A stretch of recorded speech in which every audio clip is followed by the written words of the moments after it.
All right, so finally, detailing or creating surface details. I already mentioned that you could use the Damien standard brush to create little surface details. But one of the ones that I haven't covered yet, which I will, is creating stamps. So stamps are really good for repetitive surface details, like little insertions and stuff or inserts and stuff. Areas that kind of add meshes of something real or something that has actual mechanical parts without having to waste too much time in messing around with it or creating each of these individually. So I'll go ahead and just smooth this out a little bit just so it makes it easier to see. Alright, so we can go ahead and go into our brush, and you can see I already have quite a bit of these already created. I'll just kind of go over a few of them, and then I'll go over how to make one. So you can see we can just have these little details everywhere. They can really go anywhere. I wouldn't recommend using these too much because if you just use them all over like I'm doing right now, the mesh gets kind of noisy, which is fine for this example, but I would be very careful with using just too many of them because it'll confuse the viewer as to where to look at the mesh if you have too many details.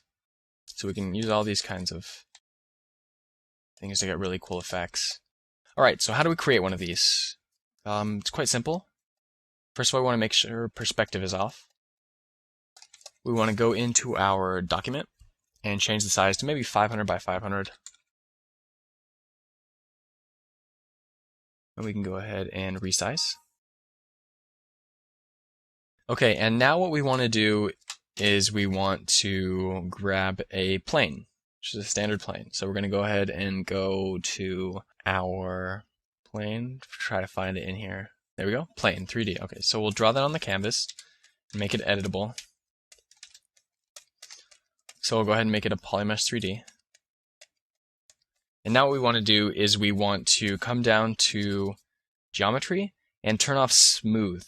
So turn this off, and so when we subdivide it, you can see it retains its corners, which is something we really want.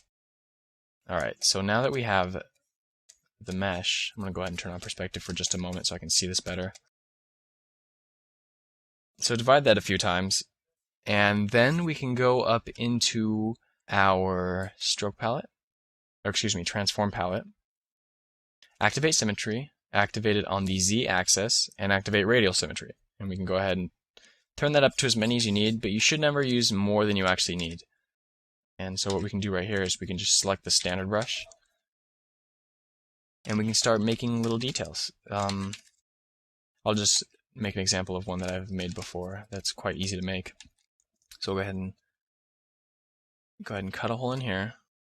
Use the hard polish brush to kind of smooth that out a bit. And then we can go and use the trim hole brush and turn down the number of radial symmetries used. Cut a little hole in there.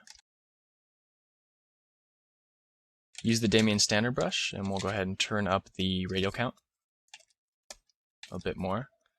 And we'll go ahead and make a little cut right there. And then we can use the pinch brush to kind of pull that together a bit.